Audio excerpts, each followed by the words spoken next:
Mesdames et messieurs, bonsoir et bienvenue dans Diagnostic. Ravi de vous retrouver pour une nouvelle thématique médicale. Alors aujourd'hui, nous allons parler d'un problème de santé qui touche de plus en plus de personnes dans le monde du travail qui est le burn-out. Alors, perte de motivation, anxiété, des troubles du sommeil et une fatigue permanente, ce sont des symptômes très fréquents chez les travailleurs. Et le terme burn-out est aujourd'hui largement utilisé. C'est la raison pour laquelle nous allons comprendre qu'est-ce que le burn-out, quels sont les signes d'alerte et comment prévenir cet épuisement professionnel avec nos invités que j'ai le plaisir de recevoir. Professeur Ider Shrifa, vous êtes chef de service de médecine du travail au CHU Bni Msous. Bonsoir et bienvenue. Bonsoir à vous, merci de nous inviter et merci de vous intéresser au monde du travail. Merci d'avoir accepté notre invitation. J'ai aussi le plaisir de recevoir Dr Benhamouda Mesouda, vous êtes psychiatre à l'hôpital Cheraga. Bonsoir et bienvenue. Bonsoir, merci pour l'invitation. Merci d'avoir accepté notre invitation. J'ai aussi le plaisir de recevoir Madame Ben Moussa Selma, vous êtes préparatrice mentale. Bonsoir et bienvenue. Bonsoir, bienvenue. Merci pour l'invitation. Merci d'avoir accepté notre invitation. Votre médecin chroniqueuse, Dr Abdelmoumen Sarah, est au rendez-vous chaque semaine. Bonsoir et bienvenue.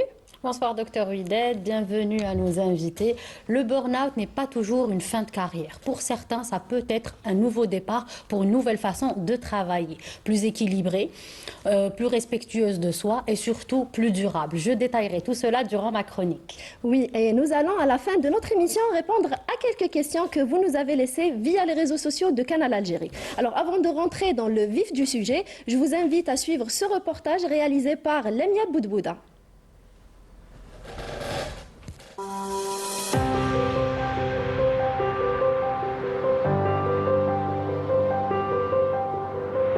Fatigue intense même après un long repos, perte de motivation, troubles du sommeil. Derrière ces signes souvent banalisés se cache parfois une réalité bien plus profonde, le burn-out. Un épuisement professionnel qui touche de plus en plus de travailleurs, tous secteurs confondus, y compris dans le milieu hospitalier. Le burn-out n'est pas spécifiquement une maladie, c'est le symptôme d'une organisation du travail qui entraîne une souffrance chez les travailleurs. Et c'est en fait un stress chronique qui va aboutir aux symptômes qu'est le burn-out. Si je dois commencer par des chiffres donnés par l'OIT cette année, alors vous avez par exemple le chiffre de 840 000 décès qui sont liés à des problèmes autour de ces problèmes de santé mentale au travail. Problèmes cardiovasculaires, problèmes de dépression, problèmes de suicide, tout ça. Voilà. Et toujours cette organisation qui vous dit que 1,30% et un peu plus du PIB mondial est lié à ces problèmes-là. C'est des dépenses au niveau des soins, des arrêts de travail, etc. Le burn-out se traduit par des signes physiques comme la fatigue permanente, le mal de dos, la migraine, l'insomnie et une souffrance psychique qui peut également se manifester. Un vide émotionnel, de l'anxiété sous toutes ses formes. Les personnes souffrant d'épuisement professionnel pendant de longues durées semblent prédisposées à d'autres problèmes de santé tels que les maladies cardiovasculaires, le diabète de type 2, un surpoids et de l'obésité. Aussi, il y a des secteurs plus touchés que d'autres par le burn-out, comme la santé, le travail social et l'éducation. Lorsqu'on repère quelqu'un qui a un problème, on le reçoit à la consultation immédiatement. Et le premier geste, c'est de le retirer du milieu qui devient toxique pour lui. Et la prise en charge des arrêts de travail, parfois sans donner de médicaments, sauf s'il y a des symptômes autres que la souffrance psychique. Mais le premier acte, c'est vraiment de retirer cette personne du milieu qui est devenu toxique pour elle. Et ensuite, il y a un suivi pour gérer l'individu qui a un problème. Pour la Journée mondiale de la sécurité et de la santé au travail, organisée sous différentes thématiques chaque année, une enquête a été menée au sein de cet établissement. On a voulu avoir une estimation de pourcentage de ce risque chez le personnel soignant au sein de l'hôpital Bni Msous on a lancé une enquête. Donc, les résultats qu'on a reçus au cours de ces 10 jours avant la journée, c'était donc des résultats un peu inquiétants. Donc, c'était alarmant, oui. Donc, le score total de la population étudiée, c'était un score qui a placé la population en zone orange, selon l'interprétation de l'outil. Ça veut dire qu'il y a un risque modéré, presque élevé, d'avoir toute la population en burn-out, on va dire. Donc, c'était l'estimation globale de la population. Et l'interprétation individuelle, c'était qu'il y avait plus que la moitié des gens qui avaient des signes réels de burn-out. Écouter son corps, reconnaître ses limites et ne pas banaliser une fatigue qui s'installe. Le premier pas reste essentiel. Consulter, en parler et ne pas rester seul face à la pression. Se préserver, ce n'est pas un luxe, c'est une nécessité. Le burn-out peut être évité à condition d'agir à temps.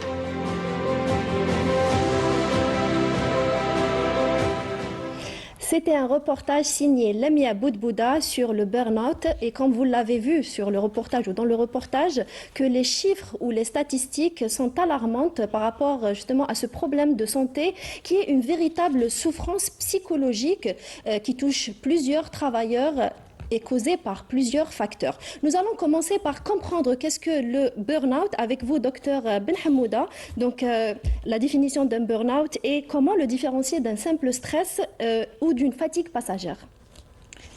Effectivement, comme on vient de voir dans le reportage, donc le burn-out, c'est effectivement c'est un état d'épuisement professionnel. Oui. C'est une fatigue qui est physique, émotionnelle, mentale très importante, qui est due à une exposition à un stress chronique dans un milieu professionnel, surtout lorsque les exigences au travail dépassent largement les ressources de la personne. Oui. Ça engendre effectivement une souffrance chez les personnes, un épuisement, une fatigue. Donc, ils ne peuvent pas continuer à assurer de la même façon. Ils ne peuvent pas être plus performants comme avant. Oui. Et on peut le différencier avec un stress ou une fatigue passagère. Le stress, c'est une réaction qui est tout à fait physiologique que fait face, si vous voulez, l'être humain face à un danger ou à une sollicitation externe. Donc, on a besoin du stress pour évoluer, pour avancer. Contrairement au burn-out, c'est-à-dire que les mécanismes de défense commencent à s'épuiser, on a du mal, c'est chronique, c'est un stress on est exposé d'une façon chronique à un stress qui est toujours là, qui nous empêche à accomplir nos activités, à être à l'aise, à procurer du plaisir dans le milieu professionnel. Et on dépasse largement le stress et on est dans quelque chose du pathologique. Oui, tout à fait. Donc, cet épuisement professionnel, il peut se manifester par plusieurs symptômes que nous allons détailler tout à l'heure avec vous, Dr Benhamouda. Alors, professeur Ider, par rapport aux principaux facteurs professionnels qui favorisent aujourd'hui le burn-out, quels sont ces facteurs ? Merci pour cette question importante parce qu'elle remet la problématique de burn-out dans son contexte, c'est-à-dire le travail. Oui. Et les spécialistes nous disent que ce n'est pas une maladie, c'est des phénomènes qui arrivent parce que le travail va mal. Oui. Et quand l'organisation du travail avec de la surcharge, du manque d'effectifs, les horaires mal agencés, ne pas tenir compte de ce qui entoure la vie d'un travailleur, sa vie sociale, son transport, sa maison, ses enfants, mais aussi son travail dans de bonnes conditions et avoir les outils pour le faire. Oui. C'est quand tout ceci est l'engrenage n'est pas bien huilé, que le déraillement peut se faire chez le travailleur avec d'abord de l'épuisement puisqu'il se fatigue à faire ce qu'il a à faire avec moins de moyens. Oui. Et ensuite, petit à petit, de perdre la main sur ce qu'il fait et qui peut aboutir à ce que vient de décrire la collègue psychiatre. Ce qu'il faut dire, c'est que ça n'arrive pas aux gens qui ne travaillent pas. Ça arrive aux gens qui sont investis dans leur travail, qui travaillent beaucoup, qui aiment leur travail. C'est quelque chose de très important et qui s'investissent dans leur travail.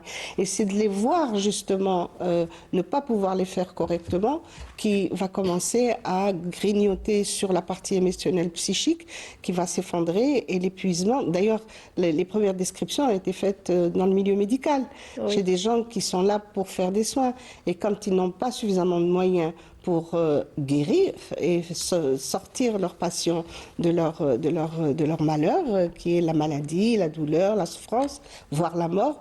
Et c'est comme ça que le psychiatre qui les observait a décrit le burn-out, c'est-à-dire quelqu'un qui se consume de l'intérieur, ne pouvant pas faire ce qu'il a à faire. Tout à fait. Donc, ça peut toucher les travailleurs, surtout ceux qui aiment leur travail. Donc, et qui n'ont pas d'antécédents. Exactement, oui. Donc, c'est des personnes qui sont très investies et malheureusement, parfois, ils n'ont pas les conditions nécessaires ou adéquates pour exercer leur travail correctement. Alors, Madame Ben Moussa, donc, pourquoi certaines personnes continuent-elles à travailler malgré un épuisement évident et quel mécanisme psychologique observez-vous le plus souvent, vu que vous êtes sur le terrain? Exactement. Donc nous, on intervient beaucoup en entreprise. Oui. On essaie d'intervenir justement en amont pour faire un petit peu la prévention de tout ça et agir sur les facteurs de risque qui peuvent faire apparaître ce burn-out.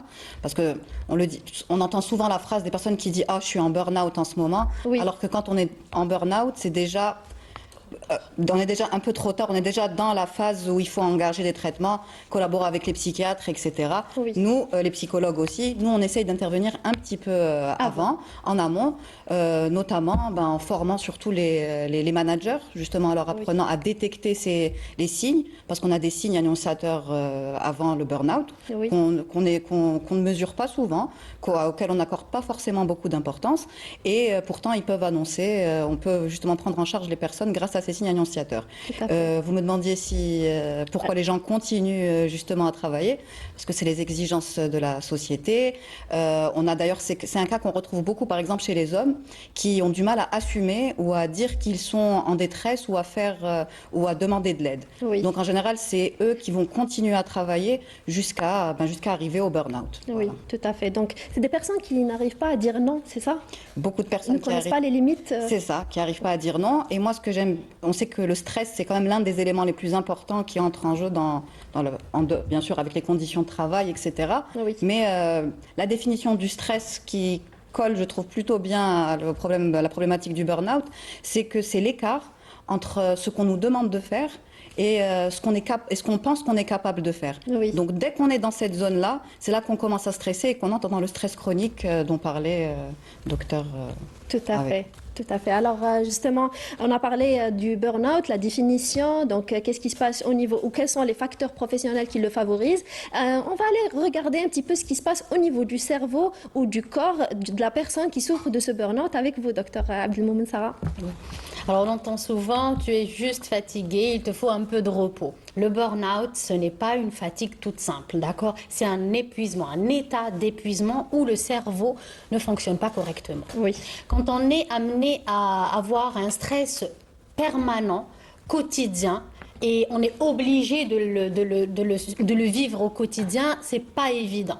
Parce qu'il faut savoir que notre corps, quand on est stressé, il va déclencher ce qu'on appelle de la cortisol. C'est l'hormone du stress. Et cette hormone du stress, elle est bénéfique. Quand elle est à court terme, elle nous aide à avancer, à faire face aux défis du quotidien. Mais quand cette cortisol est tout le temps élevée pendant de longs moments, comme plusieurs jours, voire plusieurs mois, elle va léser certaines zones du cerveau. Donc il ne va pas fonctionner de la même manière qu'une personne qui n'a pas subi un stress chronique. C'est pour ça que chacune de nous dit chronique permanent, toujours. Donc il faut savoir qu'elle va léser 3 zones. La première, c'est l'hippocampe.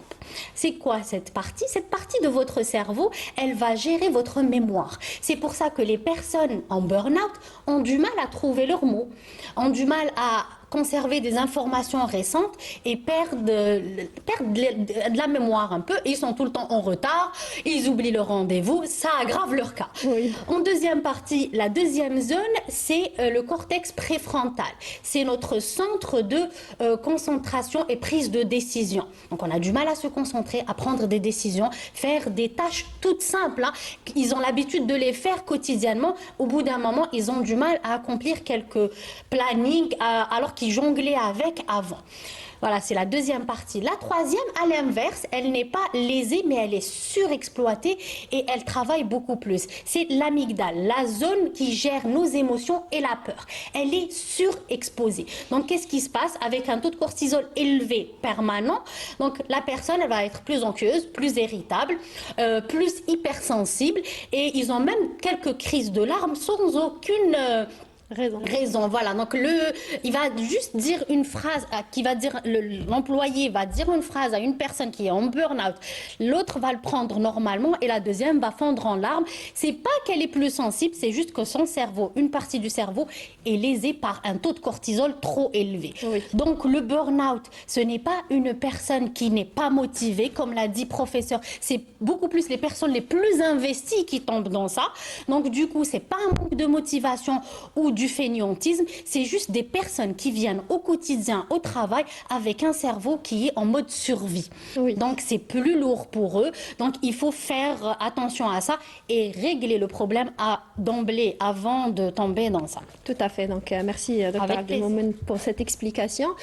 Vous avez déjà cité quelques symptômes ou quelques signes d'alerte qui doivent motiver la personne à consulter. Mais Dr Benhamouda, quels sont les autres symptômes d'alerte ou d'alarme qui doivent alerter la personne à aller consulter? Si on peut, si vous voulez, classer les signes en 4 parties, si vous voulez.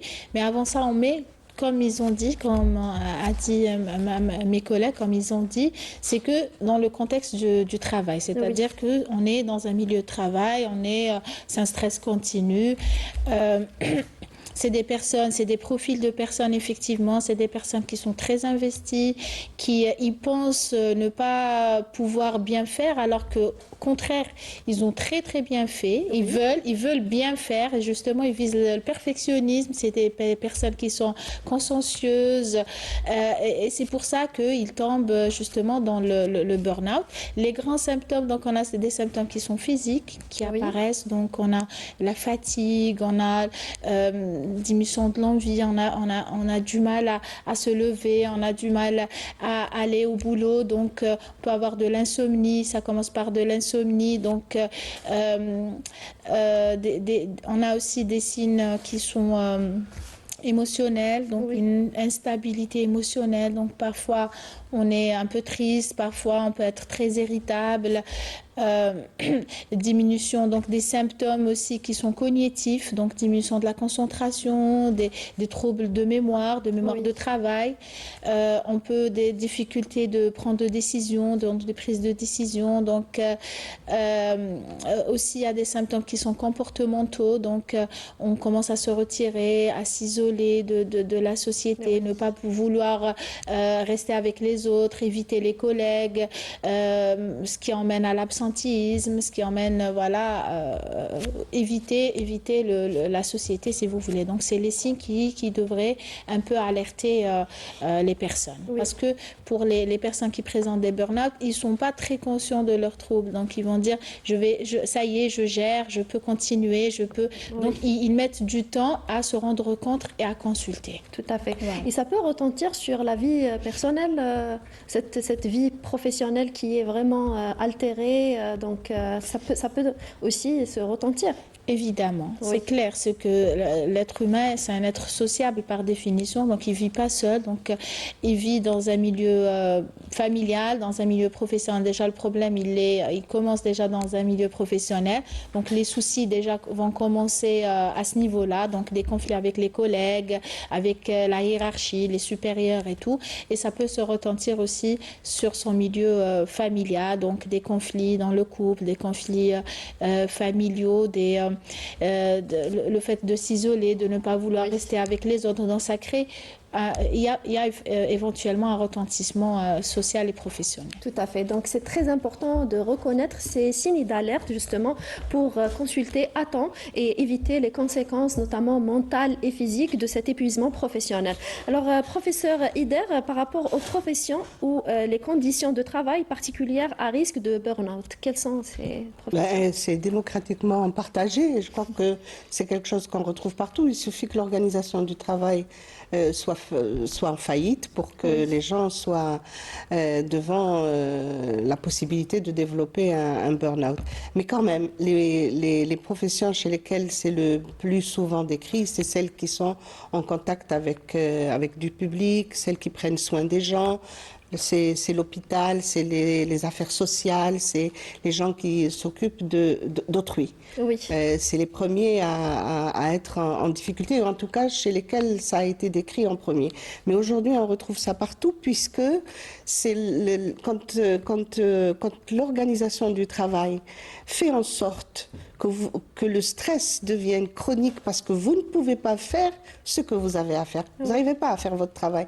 Donc forcément, vous êtes stressé. Vous allez dire, est-ce que c'est mes compétences? Est-ce que je suis devenu moins bon? Est-ce que tout ce que j'ai appris ne me permet plus de pouvoir accomplir ma tâche au quotidien et d'être fier de ce que je fais?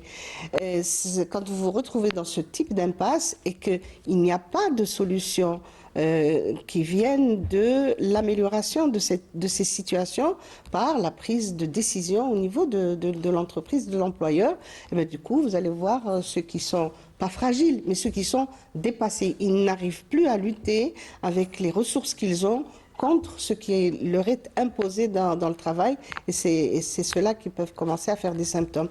Ils ne viennent pas la première fois à la consultation, vous savez, ça cumule, et souvent, dans nos cabinets, on reçoit des gens qui, dès l'entrée, dès que vous lui posez la première question, ils font dans l'arme, au niveau du cabinet médical. Donc là, c'est la faillite de tout ce qui est prévention. Ma collègue disait, nous intervenons pour que cela n'arrive pas, et quand ça arrive, il faudrait qu'on détecte pour pouvoir donner des solutions à ceux qui sont en difficulté. Mais détecter ceux qui risquent de donner des situations de burn-out, c'est regarder les horaires de travail, c'est regarder les moyens qui sont donnés aux travailleurs pour faire correctement leur travail. Est-ce qu'on, je sais pas moi, à l'hôpital, il faut qu'il y ait les médicaments tout le temps, il faut qu'on puisse répondre à la demande de nos patients, il faudrait pas qu'il y ait de pénurie, il faudrait que le matériel fonctionne, il faudrait que lorsqu'un citoyen vient demander un soin, on soit en capacité de lui donner, puisqu'on a une obligation de moyens et pas une obligation de résultats. Mais quand on fait tout et qu'on échoue, c'est beaucoup moins grave, c'est beaucoup plus supportable, si vous voulez, même si ça fait travailler quand même les médecins à long terme. Et puis, regardez aux conditions physiques de travail qui parfois peuvent compliquer les choses. Du bruit, la mauvaise lumière, le fait qu'on soit par exemple dans des grands hôpitaux pavillonnaires et qu'à la garde, ce soit le même profil de spécialité qui doit regarder à plusieurs services. C'est compliqué. Vous demandez à quelqu'un d'avoir 10 cerveaux, quoi. Et ça, c'est pas possible. Ça, c'est des conditions qui peuvent mener à des difficultés pour voir apparaître ce que l'on appelle un épuisement professionnel. Mais il peut commencer par un épuisement physique qui épargne la partie émotionnelle et psychique. Tant qu'on est là, c'est le repos à la maison, c'est de pouvoir se sortir avec 2 bonnes nuits de sommeil et on se retape. C'est lorsque ça déteint sur la partie psychique, émotionnelle et cognitive, là, vous avez le triptyque qui donne ce qu'a décrit ma collègue psychiatre. Professeur, on avait observé ça lors de la pandémie Covid.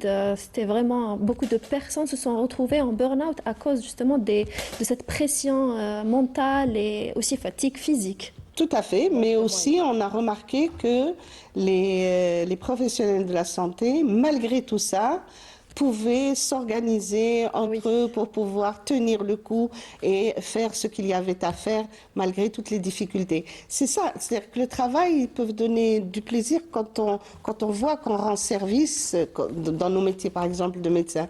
Mais c'est lorsque l'on sent qu'on est en train d'échouer, pas à cause de soi, mais à cause des conditions qui nous sont faites, là, ça devient quelque chose qui déteint sur notre psyché et qui peut qui peut mener. Moi, j'ai eu des cas graves où certains collègues ont fait une vraie dépression. C'est-à-dire, ils ont fini chez le psychiatre avec des traitements lourds, pharmacodépendants, etc. Et qui ont pris plusieurs mois pour s'en relever, voire ne pas s'en relever, parce que c'est parfois difficile. Exactement. Alors, justement, on a parlé des professions à risque, mais au-delà du métier, certains traits de personnalité semblent également jouer un rôle. Alors, Madame donc Selma, les personnes très perfectionnistes ou très investies dans leur travail sont-elles plus vulnérables au burn-out et pourquoi? Alors, en fait, il n'y a pas de schéma, je pense, particulier, vous me rejoindrez là-dessus, pour dire que ces personnes peuvent être sujettes au burn-out ou pas celles-là. C'est souvent la surprise. On ne s'attend pas souvent à les personnes qui viennent en burn-out, c'est souvent surprenant. Et je ne pense pas qu'il y ait des profils particuliers. On remarque, par exemple, pour les personnes qui sont minutieuses, etc., c'est les personnes qui sont très exigeantes avec elles-mêmes. Et quand on est très exigeant avec soi-même, on n'est jamais satisfait. Et quand on n'est jamais satisfait, on retombe dans, encore une fois, cet épuisement dont on a parlé, de ce stress chronique, etc. Après, s'il y a des profils en particulier, il y a des métiers en particulier, je voulais rejoindre justement professeur par rapport aux conditions de travail. Justement, parce qu'on a parlé de l'hôpital et c'est ce qu'on retrouve aussi dans les entreprises. On a les open space, on a des contraintes comme ça. Et ce qui est le plus parlant, c'est les chiffres qui disent que on pense que ce qui va stresser une personne, c'est des conditions auxquelles on ne s'attend pas. On parle de salaire, par exemple. Le salaire n'est pas la première position dans l'importance pour un employé. C'est la quête de sens. Donc, on a besoin des conditions de travail qui soient adaptées, qu'on nous donne les moyens. Parce que c'est ce qu'on disait tout à l'heure, c'est la différence entre ce qu'on peut faire et ce qu'on nous donne, au final, les moyens de faire. Donc, si je suis exigeante avec moi-même, que je réussis, que je mets tous les moyens pour réussir quelque chose, que ça ne fonctionne pas malheureusement, mais que ce n'est pas à cause de facteurs externes, ça sera beaucoup plus simple à assumer et à admettre et d'aller de l'avant que si voilà, j'ai envie de réaliser des choses, je n'ai pas les conditions. Et je pense que la quête de sens dans le travail et la reconnaissance de sa hiérarchie ou de ses managers est tout aussi importante que les conditions qu'on va avoir de travail autour de nous. Exactement. Et puis, par rapport au burn-out, c'est généralement c'est un milieu toxique au travail et c'est des conditions qui ne sont pas, on va dire, elles sont pas là pour aider justement le travailleur à être performant, ou ça peut être aussi des problèmes dans la famille qui peuvent retentir sur le travail. Est-ce que ça existe, ça? Eh ben, c'est les deux, en fait. C'est un cercle vicieux dans lequel on rentre, parce qu'on est des humains. On ne peut pas switcher et éteindre un bouton et dire ça y est, maintenant j'ai fini les problèmes au travail, je rentre à la maison, ou inversement. Donc forcément, l'un a un impact sur l'autre. Si le professeur parlait tout à l'heure de prendre en compte tout ce qui se passe autour de nous, si moi j'arrive au travail, j'habite à 50 km, que j'ai déjà fait 1h30 d'embouteillage avant d'arriver à 8h30 au travail, je me suis déjà disputée avec 2 personnes sur la route, que j'ai laissé des problèmes à la maison, je vais arriver au travail, je risque pas d'être très coopératif et inversement. Si j'ai eu mon manager qui toute la journée, ou mon supérieur qui m'a cassé sur tout ce que j'ai fait toute la journée, qu'on m'a pas donné les conditions dont j'avais besoin pour travailler, j'ai pas réussi à concrétiser mon projet, et ben forcément, quand je vais rentrer à la maison, je vais pas peut-être être très sympa avec les membres de ma famille. Tout à fait, oui, malheureusement. Donc, ces deux parties peuvent l'une retentir sur l'autre et justement donner des conséquences très graves sur la santé mentale et physique. Alors, justement, docteur Ben Hamouda, par rapport aux conséquences du burn-out sur la santé mentale, donc on a parlé depuis tout à l'heure, on parle de la santé mentale, mais il y a aussi des conséquences sur la santé physique, n'est-ce pas? Effectivement.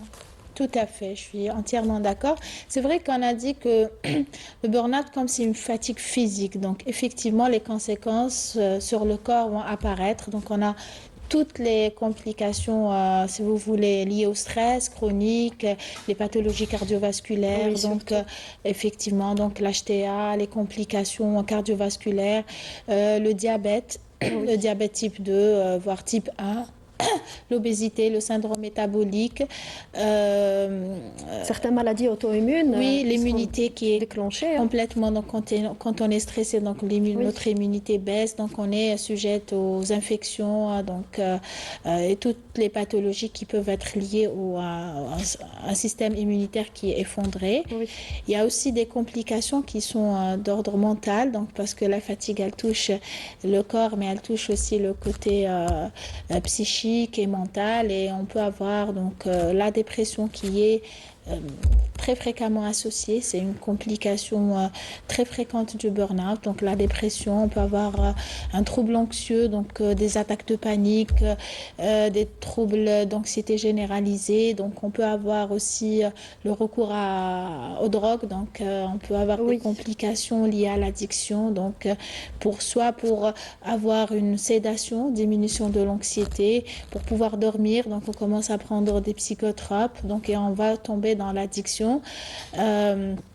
Il peut y avoir aussi des complications d'ordre, comme vous disiez tout à l'heure, un retentissement socio-professionnel. Donc, on peut, à la longue, perdre notre boulot, donc se retrouver sans revenu, sans travail, avec des difficultés financières. On peut avoir des difficultés aussi dans la famille, donc des divorces, etc.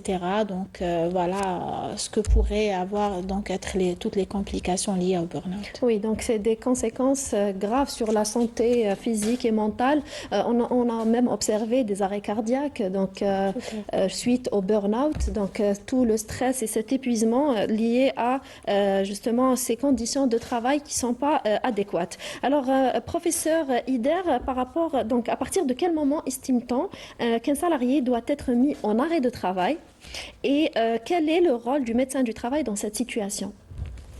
Vous savez, nous, notre profession, c'est de faire de la prévention. Donc, théoriquement, on voit les gens au moins une fois par an. Et donc, on suit la courbe de progression de l'humeur, du poids, de l'acuité visuelle, de tout en principe.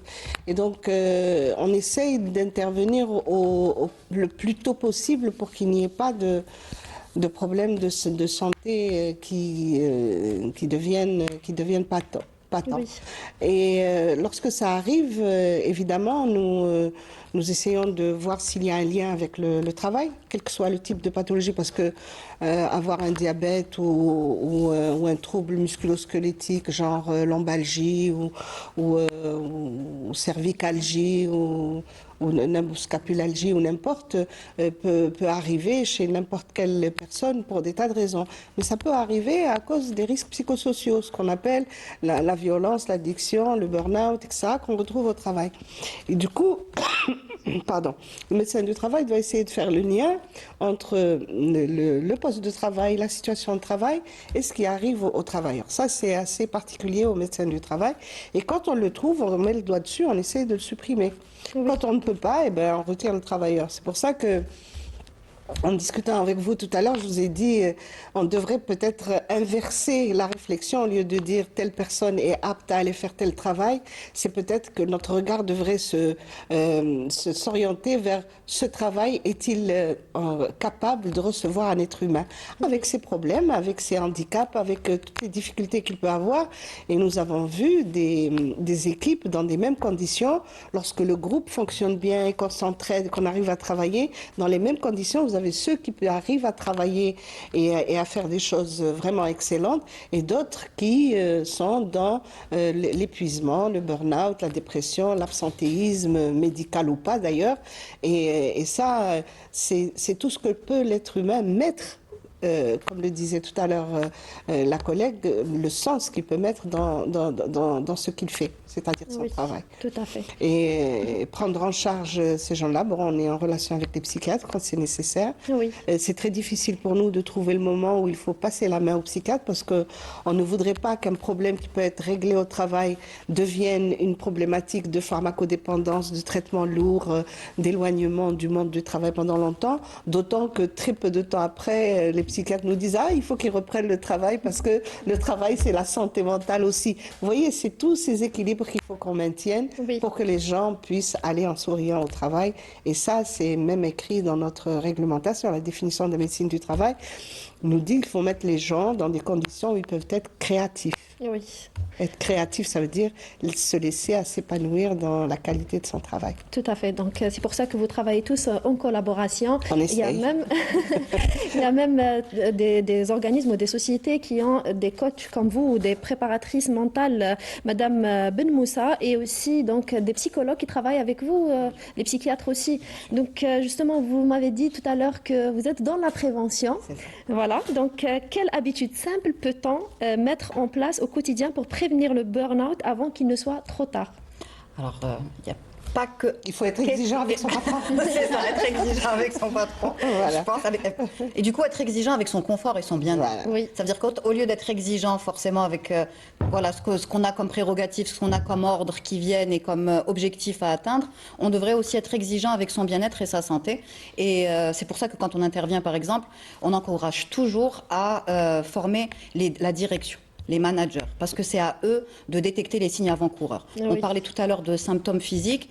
Moi, je suis kinésithérapeute en fait de formation aussi, Oui. et tout cet aspect de la préparation mentale, etc., d'intervenir sur le mental, c'était pour compléter nos interventions en entreprise. Parce que tout ce que vous disiez tout à l'heure sur les troubles musculo-squelettiques, Oui. c'est l'un des premiers signes. Un trouble musculo-squelettique qui perdure dans le temps peut mener vers un burn-out. Oui. Et on est dans un cercle vicieux. On a d'ailleurs les signes pour détecter. On parle du siège du stress qui est au niveau des trapèzes, ici Oui. au niveau du cou. Donc en général, on dit que ça reste quand même un signe qu'il faut détecter, qu'il faut voir à l'extérieur.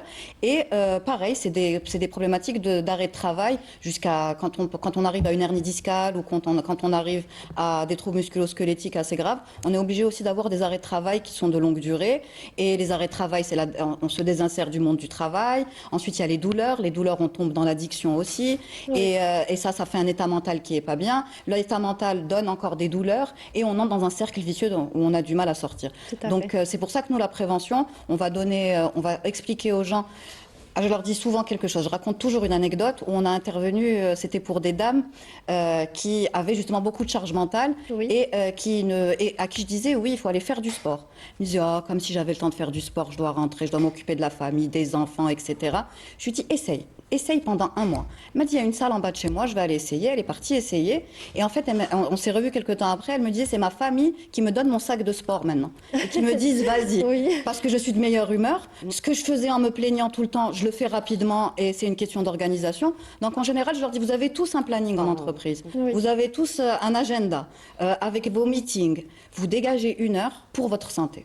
Tout à Des fait. pauses. Le cerveau, il n'est pas fait pour rester actif et concentré pendant plus d'1 heure. Donc on s'impose des pauses parce que sinon, donc il y a une discipline et il y a une exigence à avoir avec soi-même justement pour pouvoir peut-être éviter un petit peu et avoir cet équilibre de vie entre la vie personnelle et la vie professionnelle dont vous parliez aussi tout à l'heure. Donc, c'est des gestes simples, on va dire, ou des astuces pour justement éviter le burn-out. Faire une activité physique et aussi faire des pauses, savoir ou reconnaître les limites de son corps, c'est ça? Ça, oui. Voilà. Donc, on reviendra par rapport, on disait tout à l'heure qu'il faut dire non, justement, et savoir dire non quand on atteint notre limite. Alors, docteur Ben Hamouda, donc, par rapport, lorsque le burn-out est diagnostiqué, en quoi consiste la prise en charge et quels sont les traitements et l'accompagnement proposés aux patients?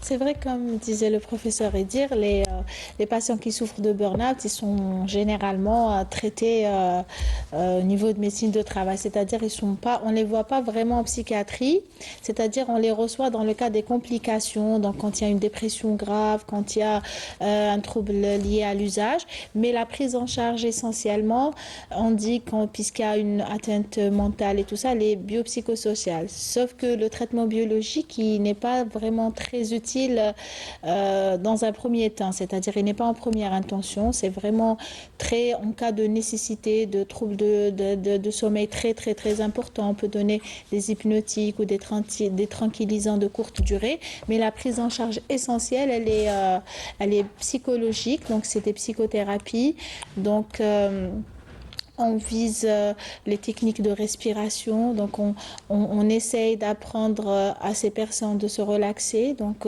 déjà de se détendre, donc on leur montre comment la respiration abdominale, c'est des techniques qui sont simples. Hein. Oui. Après, pour les techniques de cohérence cardiaque, donc ils peuvent chercher à des applications qui nous aident un peu à réguler notre activité cardiaque pour se détendre, pour un peu se sentir mieux. Donc ce sont toutes les techniques Faire du yoga, de la yoga, de la méditation. On parle aussi de la mindfulness, c'est de la pleine conscience, c'est-à-dire de écouter son corps, c'est-à-dire écouter sans juger, sans contrôle, c'est-à-dire c'est lâcher prise et c'est-à-dire apprendre à ne pas tout contrôler. C'est des personnes Oui. qui sont vraiment tout entendues, sous contrôle et tout ça. On leur apprend à se détendre, à perdre, voilà, à lâcher, c'est-à-dire ne pas tout contrôler parce qu'on ne peut pas tout contrôler. contrôler, on va s'épuiser. Il y a aussi l'hygiène de vie, comme on a dit, donc l'activité sportive, une hygiène, une alimentation saine, respecter les horaires, c'est-à-dire du sommeil, c'est-à-dire avoir une bonne hygiène de vie. Il y a aussi les techniques psychothérapeutiques, ce qu'on appelle les TCC, c'est-à-dire les thérapies comportementales et cognitives. Ça consiste essentiellement à renforcer l'estime de soi, parce que c'est quand on a une faible estime de soi qu'on commence à se douter, c'est-à-dire on n'a peut-être pas bien fait, on a peut-être, on peut pas réaliser la tâche et tout ça, être à la hauteur. Donc on va un peu essayer à augmenter un peu l'estime de soi, à la renforcer aussi.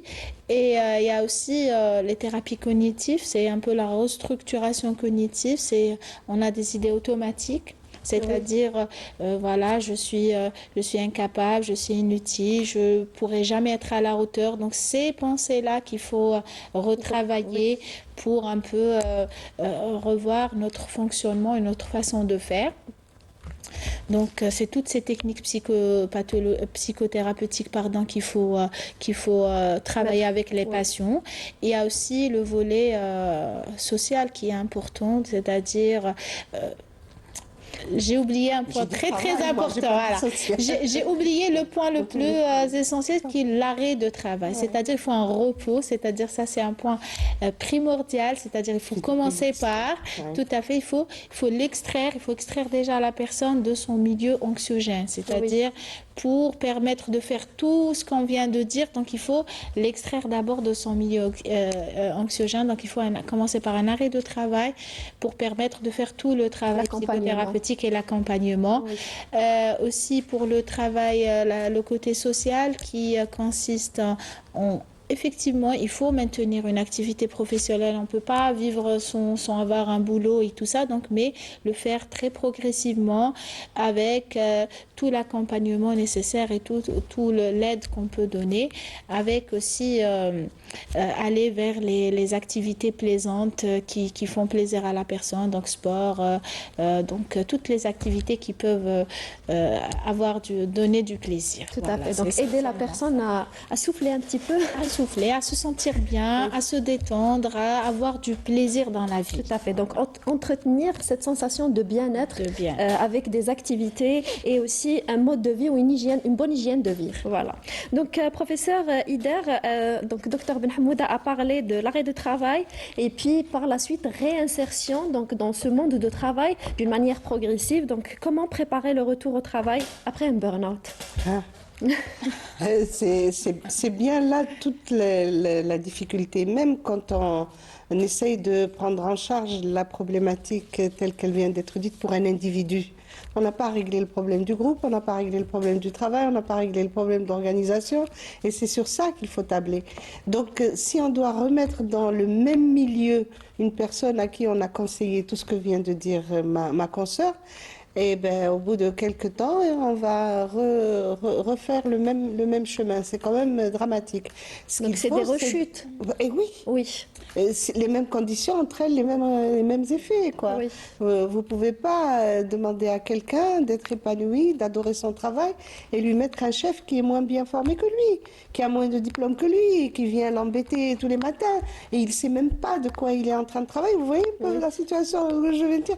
Donc si vous remettez quelqu'un qui a fait un burn-out dans la même situation, vous n'avez rien réglé. Oui. Donc ce qu'il faut, c'est d'aller à la racine des problèmes et de mettre à plat ce que l'organisation a fait pour devenir pathogène pour les gens.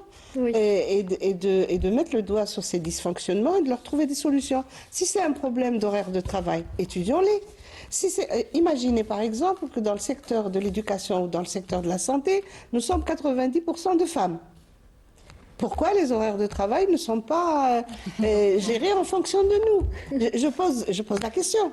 Réfléchissons-y. On peut décaler les horaires de manière à ce que les gens puissent avoir une vie au travail décente et qui leur plaît, et une vie sociale qui leur permet de s'épanouir dans les deux compartiments qui nous sont nécessaires de toutes les façons. C'est pour ça que je dis, moi, je préconise, et en tout cas mon métier est en complémentarité avec le reste, pour dire il faut intervenir sur les conditions de travail, les horaires, les effectifs, l'organisation de ton travail, la distribution des tâches, l'équité dans le travail, les salaires, les rémunérations. Il n'y a pas de raison pour que avec les mêmes prérogatives et les mêmes tâches, il y en a un qui est payé d'une façon et un autre d'une autre façon. C'est tout ça que les gens puissent participer à l'organisation du travail. Vous savez, comme des travailleurs ont la main sur ce qu'ils font, ils le font mieux, ils le font bien, ils sont contents de le faire. Et moi, je dis, pour être heureux au travail, il faut faire de son hobby son travail. Oui. Et quand vous êtes dans ce genre d'équation, ça veut dire que vous donnez du sens à ce que vous faites et vous venez le faire avec plaisir. Parce que le travail peut donner du plaisir. Il est fait pour que l'être humain a besoin d'avoir cette activité. Et il faut qu'il la fasse dans des conditions qui lui permettent de s'épanouir. Quand on aime, on compte pas. C'est un adage qui est réel et ça peut régler une partie des problèmes. Peut-être pas tous, mais en tout cas une partie des problèmes. Tout à fait. Oui, docteur Hamouda. C'est vrai que c'est bien d'améliorer les conditions de travail, de travailler dans un climat qui est plaisant, qui sans conflit, tout ça, mais c'est pas toujours le cas. C'est-à-dire que nous, oui, ce n'est jamais le cas. On peut pas changer, voilà, comme on veut les conditions de travail. Par contre, on peut faire un travail sur soi. C'est pour ça que le travail sur soi, c'est-à-dire notre façon de voir les choses, c'est-à-dire être moins exigeant, C'est là où je suis pas d'accord avec psychiatre. voilà. C'est là où on peut, c'est-à-dire pour aider la personne à changer sa façon de voir les choses. C'est pas tous les travailleurs qui font des burn-out. C'est une partie, voilà, c'est des personnes qui sont particulières, qui sont un peu vulnérables, peut-être qui sont très exigeants par rapport à eux-mêmes et par rapport à autrui. Et c'est à ce moment-là où on peut intervenir, c'est-à-dire si on change un peu leur façon de voir les choses, apprendre à s'affirmer, à dire non, là ça me dépasse, je peux pas faire ça, par contre ça je peux l'assurer, c'est-à-dire essayer de changer leur façon de voir, c'est-à-dire parce que les conditions, on va attendre à ce que les conditions changent. La problématique, c'est pas toujours le cas. Des gens qui ne sont pas comme ça, qui sont très exigeants. Non, mais il faut agir à n'importe quel d'entre eux qui n'a pas d'antécédents et qui peut.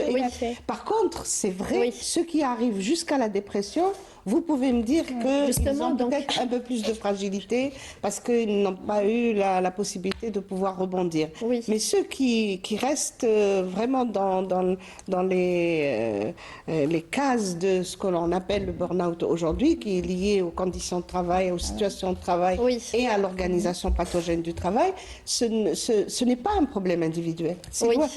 Mais quand l'individu est touché, il faut le prendre en charge. Ça, alors justement, il faut agir sur les deux aspects. Donc il faut changer les conditions du travail et accompagner les travailleurs pour justement ne pas tomber dans le burn-out qui est cet épuisement professionnel. Et maintenant, on arrive à la chronique de Dr Abdelmoumen Sarah, c'est à vous.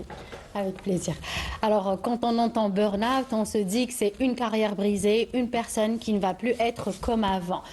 Les dernières études parlent d'une autre histoire. Avant, on se posait la question, comment peut-on guérir un burn-out?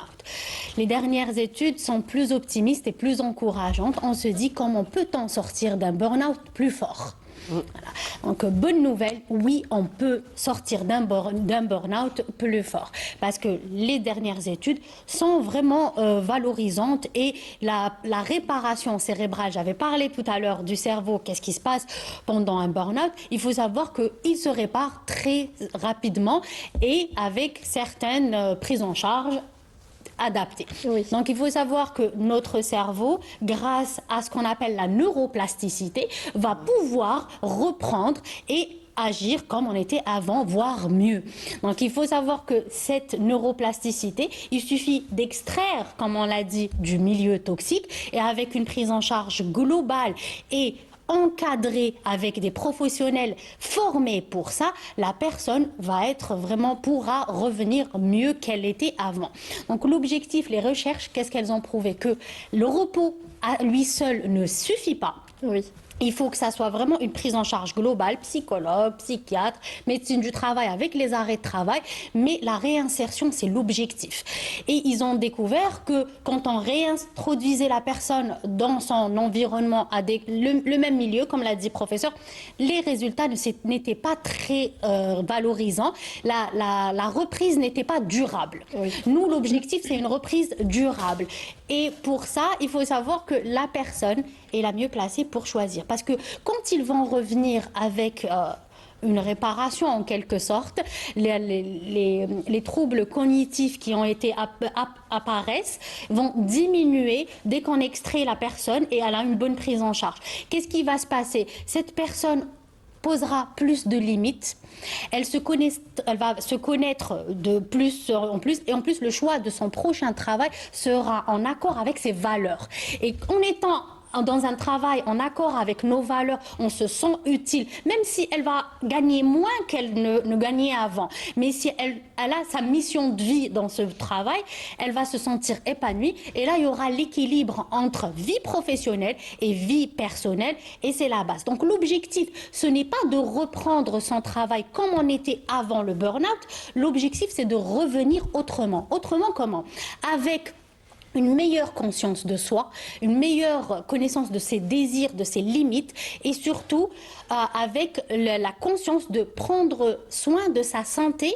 C'est pas un frein à la réussite, bien au contraire, prendre soin de sa santé et de son bien-être, c'est une condition pour une réussite durable. Et c'est ce qu'on oublie. Nous, on veut que les résultats, mais si on prend soin de nous, on ne pourra que être plus efficace au travail. Et c'est pour ça que les reconversions professionnelles sont là de plus en plus. Donc, pourquoi s'acharner à rester dans un milieu qui nous a vraiment...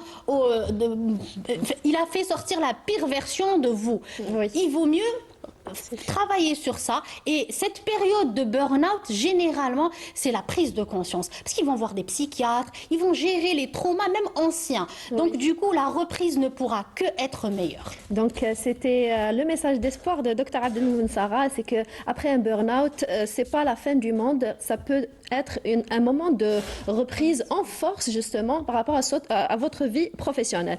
Donc, on va maintenant répondre à quelques questions que vous nous avez laissées via les réseaux sociaux de Canal Algérie. Donc, je commencerai avec vous, Madame Ben Moussa. Comment je peux apprendre à dire non et à poser mes limites dans mon lieu de travail? Eh ben, ça, c'est une question quand même que tout le monde se pose, parce que c'est quand même difficile de dire à celui qui vous paye que vous allez pas faire la chose. Donc, en fait, c'est la façon dont on le fait. C'est pour ça que maintenant, aujourd'hui, les entreprises investissent énormément dans des formations en communication, en intelligence relationnelle, en intelligence émotionnelle, comment présenter les choses, comment parler, comment dire les choses. Je pense que le meilleur moyen, c'est de connaître, c'est d'abord de faire un travail sur soi pour connaître ses limites et ensuite l'expliquer sans animosité, sans agressivité.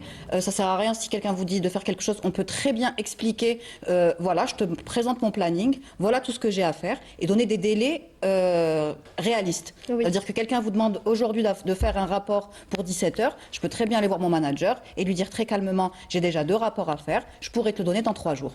Oui. Voilà. Je m'engage sur une longue marge. Et on a les lois du temps, d'ailleurs, on essaye d'expliquer ça un petit peu. On a aussi les lois du temps qui nous aident là-dedans. Par exemple, on dit qu'on a une mauvaise estimation du temps dont on a besoin pour réaliser une tâche. Oui. Donc il faut toujours rajouter 50%. Si vous pensez sincèrement, profondément que vous allez rendre un dossier dans 48 heures, dites plutôt que ça sera dans 72 heures, parce que vous prendrez toujours plus de temps.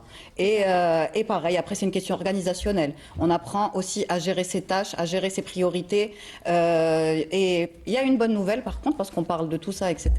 Mais je pense que la nouvelle génération est beaucoup moins plus consciente. Je pense que j'avais entendu quelqu'un qui disait ça, c'était très rigolo d'ailleurs, qui me disait les jeunes aujourd'hui ils connaissent la santé mentale. Oui. Quelque chose que nous, que les anciennes générations, c'était pas quelque chose. C'est on mange, on dort, on a un travail. Oui. En gros, c'est ça. Aujourd'hui, les jeunes ont grandi et évoluent avec cette notion de santé mentale. D'ailleurs, ce qui rend un peu fou aussi beaucoup d'employeurs, parce que la nouvelle génération dit non. démissionnent sans aucun problème, refusent les conditions de travail ou des choses qui ne sont pas alignées avec leurs valeurs. Je ne peux pas dire que c'est 100% des cas parce qu'il reste quand même, on a quand même besoin de manger, on a besoin d'avoir des revenus, mais c'est pour ça que vous voyez qu'en Algérie, il y a énormément d'entrepreneurs, qu'il y a énormément de personnes qui lancent leurs entreprises, il y a énormément de jeunes qui veulent faire leur chemin tout seuls parce qu'ils n'ont pas envie d'avoir justement un manager toxique qui en sait moins qu'eux et qui leur donne des ordres. Ils n'ont pas envie d'évoluer dans un environnement en attendant une augmentation salariale. On ne sait pas si on l'aura ou si on l'aura pas. Dans cette instabilité permanente, parce que cette instabilité qui fait qu'après, on est dans un stress chronique et on revient à tout ce qu'on a dit depuis le départ. Tout à fait. Donc l'astuce, c'est de se connaître. La personne, elle doit se connaître elle-même, justement, pour pouvoir poser ses limites et dire non quand elle ne peut pas faire la tâche. Être un peu égoïste aussi, oui, même si, vous savez, on la le dit. santé physique et mentale. Le complément, c'est que le manager doit connaître ses collaborateurs pour donner à chacun en fonction de ses limites, de ses connaissances, et ça donne quelque chose de beaucoup plus harmonieux. Et lui, en tant que manager, il fait mieux son travail. Tout à fait. Alors, je vous remercie, Madame Ben Moussa Selma, pour votre participation avec nous aujourd'hui et toutes les informations que vous avez apportées. Docteur Ben Hamouda, donc par rapport à une question du téléspectateur, donc comment apprendre à déculpabiliser lorsqu'on a besoin de se reposer ou de ralentir? Écoutez, il n'y a pas lieu de culpabiliser déjà parce que voilà, si notre corps se fatigue, il faut savoir s'arrêter et dire voilà, ça dépasse mes compétences, ça dépasse mes capacités, donc c'est tout ce que je peux apporter. Si vous voulez que je continue à vous aider à apporter plus, donc il faut commencer par soi-même, par déjà donner la priorité à sa santé physique, mentale. Il faut placer des priorités. Il faut que l'intérêt, la santé soit en dessus, c'est-à-dire parmi les priorités de la personne. Tout à fait. Donc merci, Docteur Ben Hamouda, pour votre participation avec nous aujourd'hui. Merci beaucoup, c'est avec plaisir. Aussi pour vous, professeur Ider, donc une question du téléspectateur. Quels sont les signes d'alerte qu'un collègue peut repérer chez une personne en souffrance avant que la situation ne devienne critique? Très bonne question et vraiment vigilance entre camarades. Parce qu'entre travailleurs, on s'observe, on se regarde et lorsqu'il y en a l'un d'entre eux ou l'un d'entre nous qui change d'humeur, qui change de caractère, qui devient un peu plus négligé, qui se retire, qui veut plus parler, il échange moins, c'est un signe d'alerte qui a l'air beaucoup plus fatigué que d'habitude, moins alerte. Tous ces petits signes comme ça qui changent de l'habitude de ce qu'on connaît de son collègue, doivent pouvoir nous faire alerter. Après, il y a deux façons de réagir. Ou alors on va voir le chef hiérarchique N+1 et on dit tel collègue est pas bien, envoyez-le en consultation parce que l'employeur a le droit d'envoyer en consultation de médecine du travail un de ses subordonnés. Ou alors carrément le collègue essaye de convaincre son camarade et de l'accompagner en médecine du travail. Ça nous arrive que ce soit le collègue qui ramène son camarade à la consultation en disant j'ai vu des choses, est-ce que vous pouvez nous rassurer, y a-t-il quelque chose qu'on peut faire, donc c'est très important. Et il nous est arrivé de faire des diagnostics très sérieux à partir de Alors merci professeur Ider pour toutes les informations que vous avez apportées aujourd'hui. Merci à vous. Merci docteur Abdelmoumen Sarah. Avec plaisir, toujours un plaisir. Donc vous l'avez compris, le burn-out, donc ce n'est ni un caprice ni un manque de motivation, donc ça peut toucher chacun de nous, quelle que soit sa profession ou son niveau de responsabilité. Donc reconnaître les signes d'alerte, demander de l'aide, donc quand c'est nécessaire, peut vraiment éviter des conséquences graves qui peuvent arriver sur notre santé physique et mentale. On arrive à la fin de notre émission. Je vous donne rendez-vous la semaine prochaine pour un nouveau numéro. Prenez soin de votre santé et à bientôt.